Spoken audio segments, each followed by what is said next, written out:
Seguimos nossa leitura do livro Limite Zero, de Joy Vitale.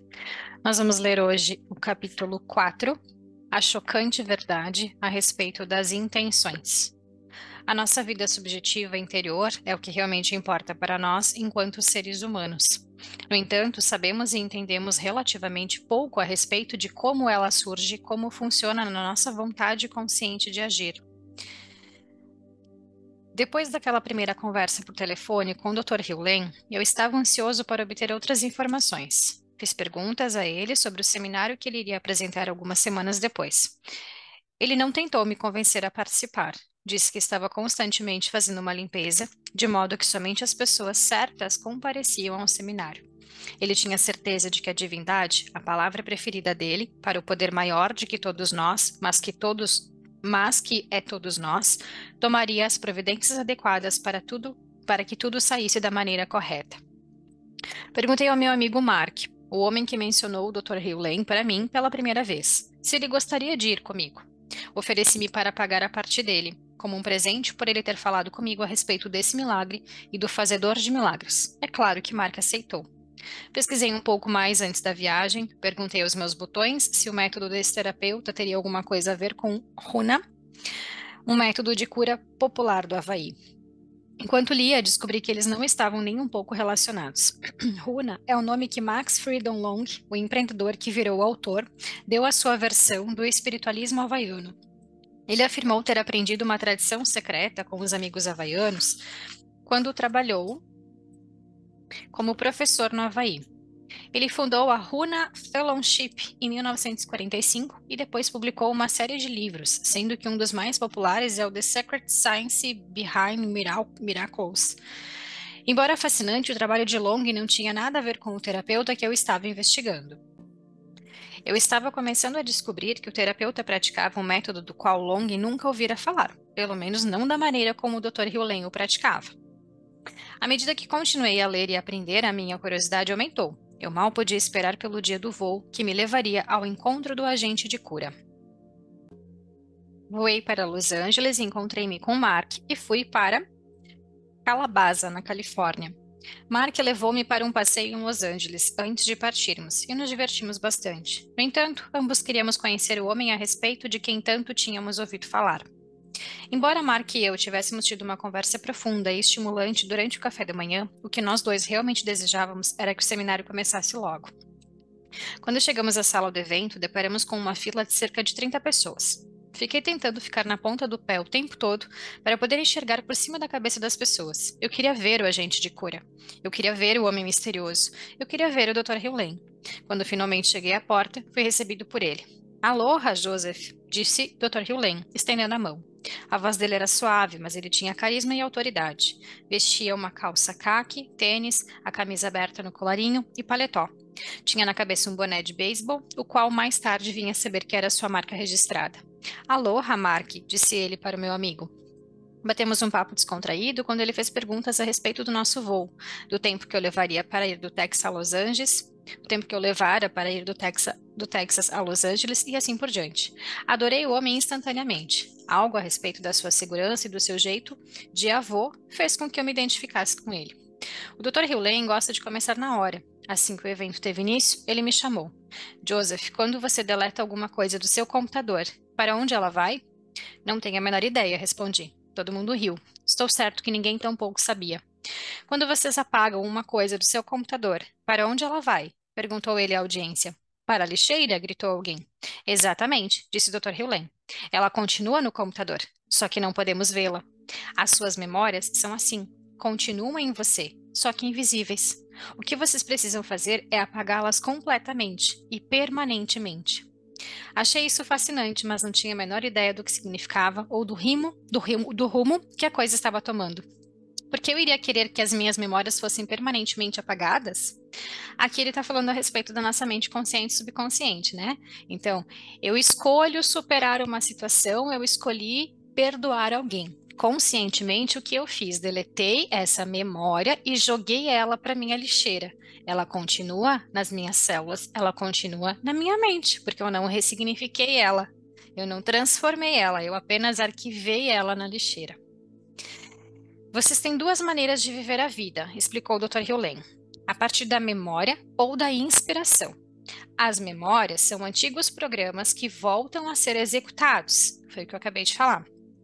A inspiração é o divino transmitindo-lhes uma mensagem.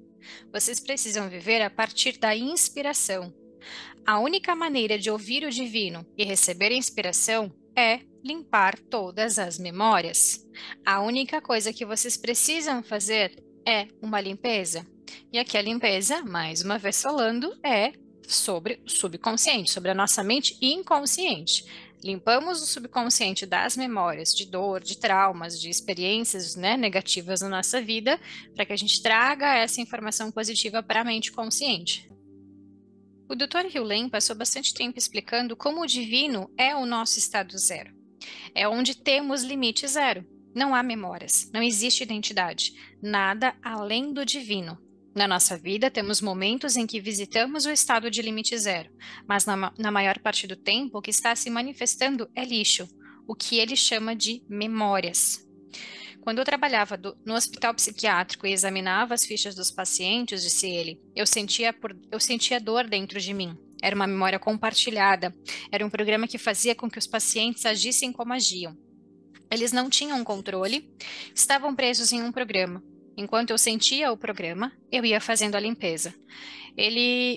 Um adendo, né? Ele fazia assim uma leitura de campo dos detentos e ele ia fazendo nele, né, no Dr. Hewlett, as limpezas dessas memórias que estavam sendo compartilhadas com esses detentos, que pelo entendimento do Dr. Hewlett, todo esse emaranhamento de informações que existem, se essas pessoas, se esses pacientes chegaram até ele para que ele trabalhasse essas pessoas, significava que ele também tinha a sua parcela de responsabilidade e memórias em si para limpar, que refletiriam e refletiram na recuperação dessas pessoas.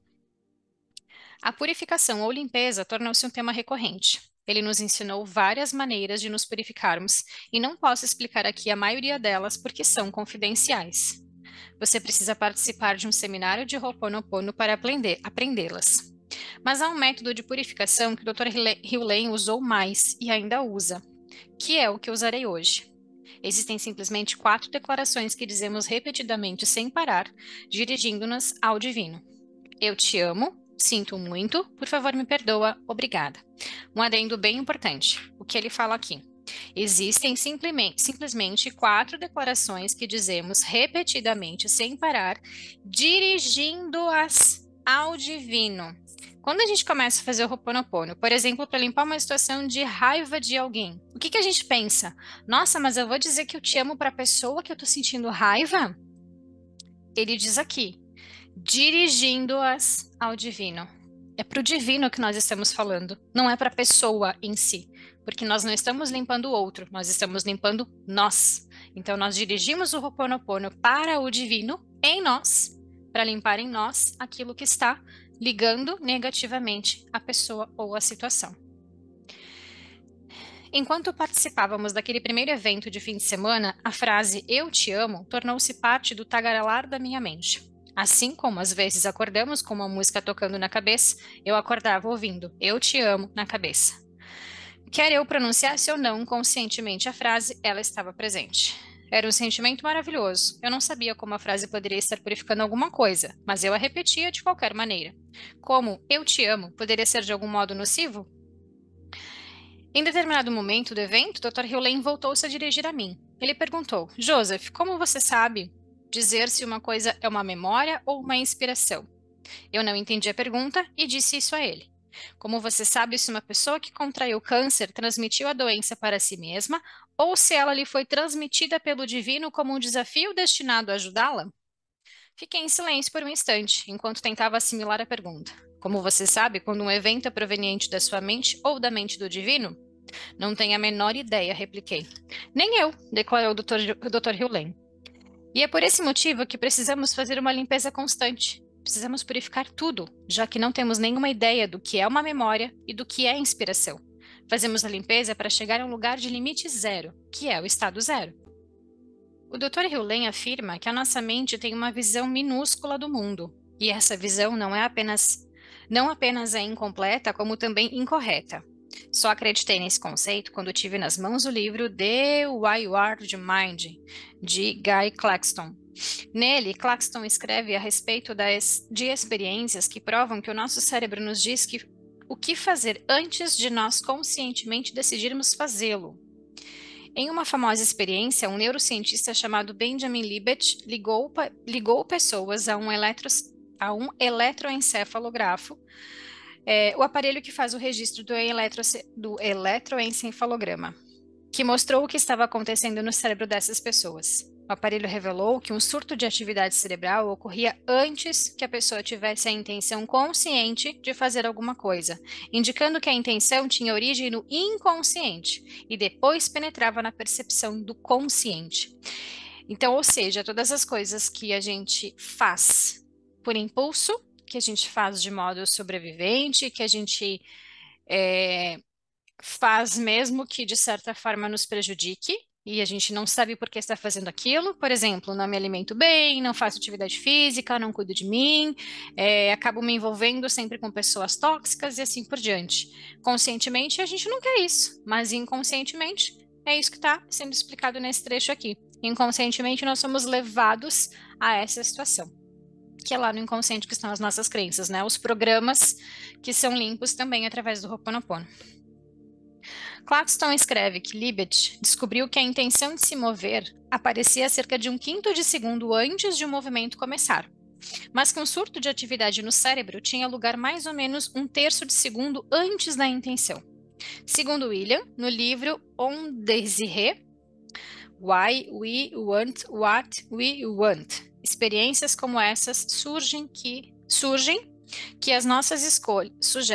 experiências como essas sugerem que as nossas escolhas não são formadas de uma maneira consciente e racional. As nossas escolhas não são formadas de uma maneira consciente e racional, são formadas pelo inconsciente.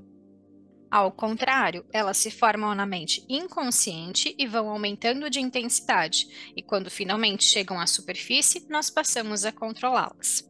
E o próprio Benjamin Libet, o homem que realizou as experiências polêmicas e reveladoras, escreveu o seguinte no livro Mind Time: o surgimento inconsciente da intenção de agir não poderia ser controlado conscientemente. Somente a sua consumação final em um ato motor poderia ser conscientemente controlada. Vou repetir. O surgimento inconsciente da intenção de agir não poderia ser controlado conscientemente. Somente a sua consumação final em um ato motor poderia ser conscientemente controlada. Isso resume tudo o que falamos até aqui. Em outras palavras, o impulso de escolher esse livro pode dar a impressão de ter tido origem na sua escolha consciente, mas na realidade o seu cérebro primeiro enviou um sinal para o que você escolhesse, e depois a sua mente consciente seguiu o sinal com uma intenção declarada a algo como: esse livro parece interessante, acho que vou ficar com ele. Você poderia ter escolhido não ficar com o livro, algo que você poderia ter racionalizado de alguma outra maneira, mas você não poderia controlar a origem do sinal propriamente dito, que estava o encorajando a agir. Sei que é difícil acreditar nisso. De acordo com Claxton, nenhuma intenção jamais se origina na consciência. Nenhum plano jamais é preparado ali. As intenções são premonições, símbolos que lampejam nos cantos da consciência para indicar o que talvez esteja prestes a ocorrer. Aparentemente, uma intenção clara nada mais é do que uma premonição clara. O que me perturba é o seguinte: de onde veio o pensamento? Isso é surpreendente. Desde que escrevi a respeito do poder da intenção no meu livro, The Actor Factor, e desde que falei a respeito dele no filme O Segredo, vir a compreender que as intenções não são de modo nenhum uma escolha minha foi um choque. Tudo indica que o que eu pensei que estava fazendo quando defini uma intenção era simplesmente a verbalização de um impulso que já estava em atividade no meu cérebro. A questão torna-se então o seguinte: o que ou quem fez com que o meu cérebro enviasse a intenção? Na realidade, perguntei mais tarde ao Dr. Hugh Lane: quem está no comando? Ele riu e disse que tinha adorado a pergunta. Confesso que eu ainda estava confuso a respeito das intenções. Perdi 36 quilos, sendo mentalmente vigoroso e impondo a minha intenção de perder peso, mas eu estava declarando uma intenção ou simplesmente reagindo ao sinal do meu cérebro para que eu perdesse peso? Foi uma inspiração ou uma memória? Escrevi para o Dr. Hewlett e fiz essa pergunta. Ele respondeu dizendo: nada existe no zero.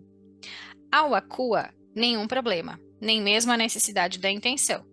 As preocupações com o peso são simplesmente memórias que estão sendo reencenadas, e essas memórias substituem o zero, você. O retorno ao zero, você requer que a divindade apague as memórias por trás das preocupações com o peso. Apenas duas leis determinam as experiências: a inspiração da divindade e a memória armazenada na mente subconsciente, sendo a primeira nova em folha e a última velha. Jesus teria supostamente dito o seguinte: procurai primeiro o reino, zero, e tudo mais lhe será acrescentado, inspiração. O zero é a residência de você e da divindade, de onde e de quem brotam todas as bênçãos, a riqueza, a saúde e a paz. P.O.I. Dr. Hewlett. Até onde pude depreender, o Dr. Hewlett estava olhando além das intenções e dirigindo-se à origem, o estado zero onde não existe limite.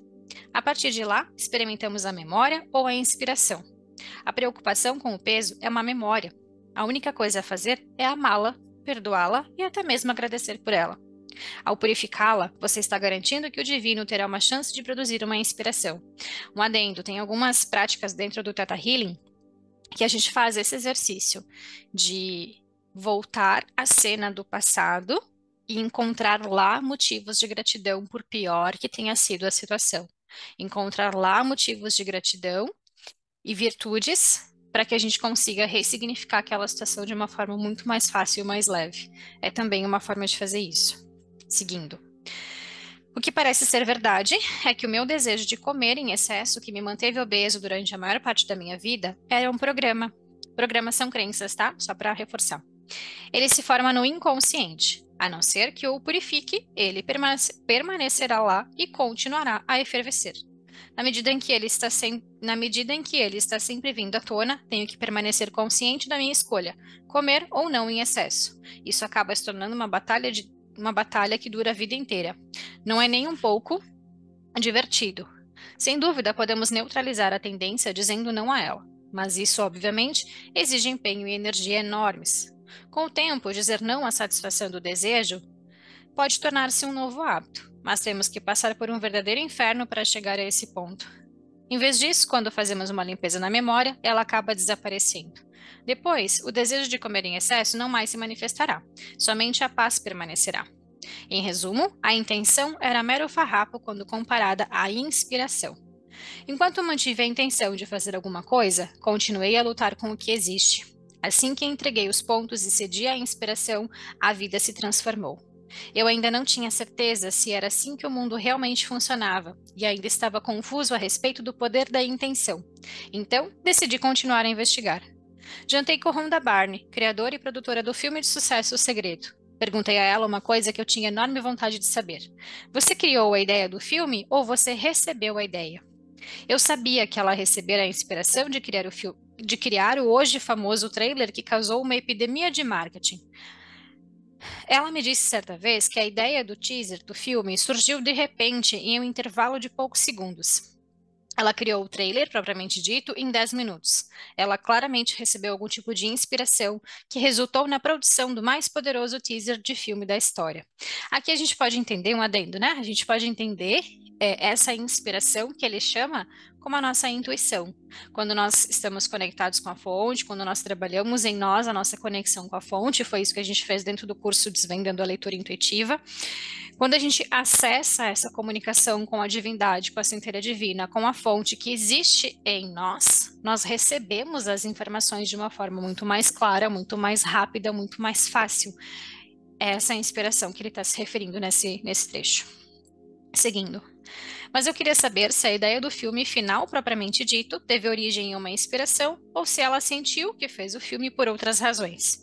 Esse era o ponto crucial do meu interesse pelas intenções. Estávamos declarando intenções que faziam diferença ou recebendo ideias que posteriormente chamávamos de intenções?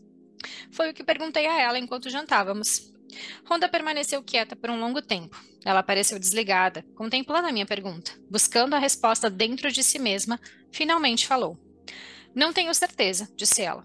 A ideia veio até mim, sem dúvida, mas eu fiz o trabalho. Eu o criei. Assim eu diria que eu o fiz acontecer. A resposta de Honda foi esclarecedora.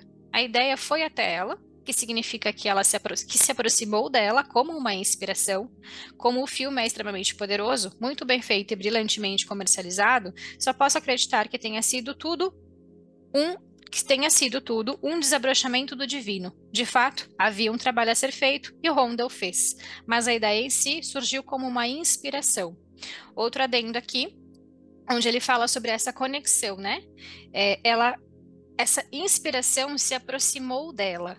Isso nós falamos também, novamente, voltando no curso de leitura intuitiva, do como o fato de estar conectado, de aprender a se conectar com essa divindade em nós para receber essas informações intuitivas, permite que essas inspirações, que essa intuição, que essas respostas cheguem até nós. Isso é um trabalho a ser desenvolvido, todos temos a capacidade. O interessante é que depois de o filme já ter sido lançado, havia vários meses e a agitação em torno dele estar atingindo proporções históricas, Honda enviou um e-mail para que para todos os que estrelaram o filme, dizendo que este agora tinha uma vida própria. Em vez de declarar intenções, Honda agora estava atendendo chamados e agarrando oportunidades. Um livro estava surgindo. Larry King estava fazendo um especial de 2 partes baseado nas ideias do filme. Uma versão em áudio estava sendo lançado. Continuações estavam a caminho. Quando agimos a partir do estado zero, no qual não existe limite, não precisamos de intenções. Simplesmente recebemos e agimos. E milagres acontecem. Foi o que eu acabei de falar antes, sobre a nossa conexão com a divindade que existe dentro de nós. Quando eu falo conexão com a divindade, não é algo que está longe, que está fora, é algo que está em nós. No entanto, é possível interromper a inspiração. Honda poderia ter dito não ao incentivo de fazer o filme. Parece ser aí que o livre-arbítrio entra em cena. Quando a ideia de fazer alguma coisa aparece na nossa mente, seja ela proveniente da inspiração ou da memória, podemos escolher agir ou não em função dela, se estivermos conscientes do impulso. De acordo com Jeffrey Schwartz, no seu convincente livro The Mind and the Brain, a nossa vontade consciente, o poder de escolha, é capaz de cancelar o impulso que teve início no nosso inconsciente. Em outras palavras, você pode receber o impulso de adquirir este livro, mas pode neutralizar esse impulso se quiser fazê-lo. Isso é o livre-arbítrio, ou a livre vontade, ou, como Schwartz descreve, o livre não vontade, a livre não vontade. Ele escreve que em anos posteriores, ele, Libert, abraçou a ideia de que o livre-arbítrio atua como um guarda-cancela para os pensamentos que interrompem do cérebro e não se esquivou das implicações morais disso. William James, o lendário psicólogo, sentia que o livre-arbítrio tem lugar depois do impulso que temos de fazer uma coisa e antes de efetivamente a fazermos. Novamente, você pode dizer sim ou não ao impulso. É preciso estar plenamente consciente para perceber a escolha. Aqui entra o autoconhecimento, né? Se nós não temos autoconhecimento, nós não estamos conscientes, nós vamos sendo levados pelo deixa a vida me levar. Quando nós temos consciência, autoconhecimento, nós temos essa consciência para fazer as melhores escolhas para nós. O que o Dr. Lillen estava me ensinando era que por meio da limpeza constante de todos os pensamentos, sejam eles decorrentes da inspiração ou da memória, eu seria capaz de escolher melhor o que era certo naquele momento. Comecei a compreender que a minha perda de peso teve lugar porque escolhi não obedecer à memória ou ao hábito que estava me incentivando a comer mais e me exercitar menos. Ao escolher não seguir esses impulsos causadores de dependência, eu estava introduzindo a minha capacidade de livre vontade ou de livre não vontade. Em outras palavras, o anseio de comer em excesso era uma memória, não uma inspiração. Ele era proveniente de um programa, não do divino. Eu estava desconsiderando o programa ou neutralizando-o. O que entendi que o Dr. Hewlett estava sugerindo como uma melhor abordagem era amar o programa até que esse se dissolvesse e tudo o que restasse seria a divindade. Eu ainda não entendia bem tudo isso, mas estava prestando atenção e escolhendo não eliminar nada por ser novo. Eu mal poderia imaginar o que me estava reservado a seguir.